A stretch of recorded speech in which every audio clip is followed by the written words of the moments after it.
Bismillahirrahmanirrahim. Welcome back, dear students. Today I am going to teach you plasma membrane और examination point of view से ये इंतहाई important topic है। और plasma membrane को हम डिफाइन करते हैं, this is a semi porous barrier. ये सेमी पोरस बैरियर है, इसमें कहीं कहीं पोर्स होते हैं, सुराख होते हैं और ये इनक्लोज करता है इंटरनल कंटेंट ऑफ सेल को इन द ऑल ऑर्गेनिज्म। तमाम ऑर्गेनिज्म के अंदर जो सेल के इंटरनल कंटेंट है इन्हें एक मेम्ब्रेन इनक्लोज करती है, इन्हें बाउंड करती है, जो कि सेमी पोरस होती है। This is called plasma membrane. अगर हम सेल की बात करें तो इसकी जो बाहर वाली मेम्ब्रेन है जो इंटरनल कंटेंट को सराउंड करेगी, ये मेम्ब्रेन प्लाज्मा मेम्ब्रेन कहलाएगी और ये सेमी पोरस है, इसमें पोर्स होते हैं। अगर स्ट्रक्चरल मॉडल की बात करें तो एक ही मॉडल इसमें डिस्कस किया गया है। पुरानी बुक के अंदर दो मॉडल थे, यूनिट मेम्ब्रेन मॉडल और फ्लूइड मोज़ेक मॉडल। लेकिन जो न्यू कोर्स है इसके अंदर सिर्फ फ्लूइड मोज़ेक मॉडल को डिस्कस किया गया है, जो अमेरिकन बायोलॉजिस्ट ने प्रपोज किया था in the 1972।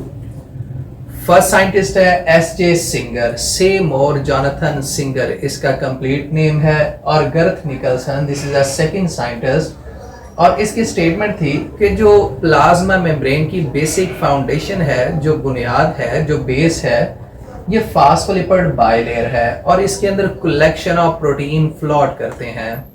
This is a basic statement of fluid mosaic model. Dear student, fluid mosaic model का स्ट्रक्चर हमने यहाँ पर ड्रॉ भी किया है, जिसमें फास्फोलिपिड बाइलेयर और बहुत सारी प्रोटीन शामिल हैं।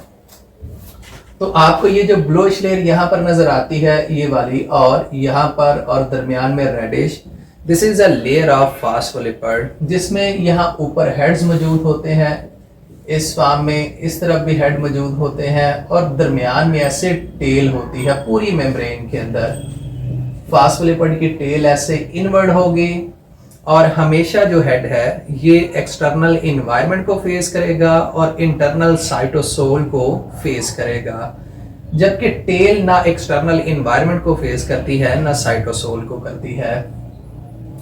इसके अलावा मुख्तलिफ प्रोटीन्स इसके अंदर एम्बेडेड होती हैं, जैसे कि सबसे पहले हमारे पास यहाँ पर जो सरफेस के ऊपर मौजूद है, दिस इज सरफेस प्रोटीन। उसके बाद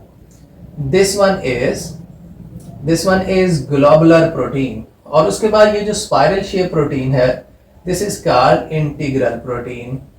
और यहाँ पर ये जो प्रोटीन मौजूद है, this is called peripheral protein. और यहाँ पर चैनल प्रोटीन मौजूद है। चैनल प्रोटीन मुख्तलिफ मॉलिक्यूल्स की मूवमेंट के अंदर हेल्प देती है। कोलेस्ट्रॉल का मॉलिक्यूल इसके साथ अटैच होता है, जो मेम्ब्रेन की फ्लूइडिटी को मेंटेन करके रखता है। यानी मेम्ब्रेन की जो फ्लूइड लाइक नेचर होती है वो इस कोलेस्ट्रॉल की वजह से होती है। तो डियर स्टूडेंट्स, ये कुछ प्रोटीन्स हैं जो प्लाज्मा मेम्ब्रेन के ऊपर अटैच होती हैं। उसके बाद अगर फास्फोलिपिड की बात करें तो फास्फोलिपिड के दो मेजर पार्ट्स हैं। ऊपर वाला ये हेड है और नीचे वाला टेल है। हेड के अंदर फास्फेट ग्रुप होता है, जिसकी वजह से ये हाइड्रोफिलिक इन नेचर होता है, वाटर लवर होता है, वाटर लविंग है, वाटर के साथ रिएक्ट करता है। Due to this phosphate group the head is hydrophilic. और टेल हाइड्रोफोबिक होती है, ये वाटर फेरिंग होती है, वाटर हेटर होती है, वाटर के साथ रिएक्ट नहीं करती, और इसमें कार्बन हाइड्रोजन बॉन्ड और इसकी एक लंबी चेन पाई जाती है। उसके बाद डियर स्टूडेंट्स, अगर हम प्लाज्मा मेम्ब्रेन में प्रोटीन की बात करें जो मुख्तलिफ फंक्शंस परफॉर्म करती हैं, कुछ प्रोटीन्स ऐसी होती हैं जो ट्रांसपोर्टर होती हैं मॉलिक्यूल्स को एक्टिवली, जैसे कि शुगर का मॉलिक्यूल, अमाइनो एसिड का मॉलिक्यूल, एक्टिवली इन्हें ट्रांसपोर्ट करवाती हैं। उसके बाद नेक्स्ट प्रोटीन है एंकर प्रोटीन। अगर तो ये साइटोसोल की तरफ है तो ये साइटोस्केलेटन के साथ अटैच होती हैं।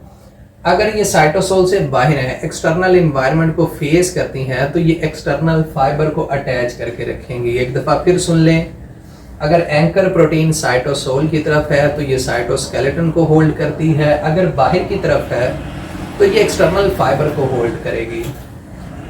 रिसेप्टर प्रोटीन भी सेल के अंदर होती है, मेम्ब्रेन के अंदर होती है। ये इस मेम्ब्रेन के अंदर हार्मोन्स को अटैच करती हैं, रिसीव करती हैं उसके बाद कुछ एंजाइम्स भी होते हैं जहाँ पर एंजाइमेटिक एक्टिविटी होती है। ये एंजाइमेटिक प्रोटीन मुख्तलिफ एंजाइम की एक्टिविटी के अंदर इन्वॉल्व होती है। अगर रेगुलेशन ऑफ मटेरियल की बात करें तो वाटर, कार्बन डाइऑक्साइड और ऑक्सीजन ये सिंपली मेम्ब्रेन के थ्रू डिफ्यूज कर जाते हैं, जबकि अमाइनो एसिड और शुगर ये एक्टिवली या फैसिलिटेटेड डिफ्यूजन के थ्रू प्रोटीन के थ्रू गुजरते हैं इस मेम्ब्रेन में। अगर ग्लाइकोकैलिक्स की बात करें तो ग्लाइकोकैलिक्स ग्लाइकोलिपिड और ग्लाइकोप्रोटीन का स्ट्रक्चर है। शुगर का मॉलिक्यूल इस प्लाज्मा मेम्ब्रेन के ऊपर अटैच होता है। हम इसे ड्रॉ भी कर लेते हैं। शुगर का मॉलिक्यूल ऐसे अटैच होता है और ये अटैच होके कभी कंबाइन करता है प्रोटीन से, कभी लिपिड से। जब प्रोटीन से कंबाइन करेगा ग्लाइकोप्रोटीन बनाएगा, जब लिपिड से अटैच करेगा ग्लाइकोलिपिड बनाएगा, और ये दोनों मिलके ग्लाइकोकैलिक्स बनाते हैं। अब ग्लाइकोकैलिक्स सेल रिकग्नाइजेशन या सेल आइडेंटिफिकेशन मार्क का काम करता है, जो एक सेल का दूसरे सेल से भी मुख्तलिफ हो सकता है, एक इंडिविजुअल का दूसरे इंडिविजुअल से भी मुख्तलिफ हो सकता है, और स्पीशीज टू स्पीशीज भी ये ग्लाइकोकैलिक्स वेरी करता है। तो डियर स्टूडेंट्स, ये हमारा टॉपिक था प्लाज्मा मेम्ब्रेन। मज़ीद लेक्चर्स के लिए स्टे ट्यून्ड। अल्लाह हाफिज़।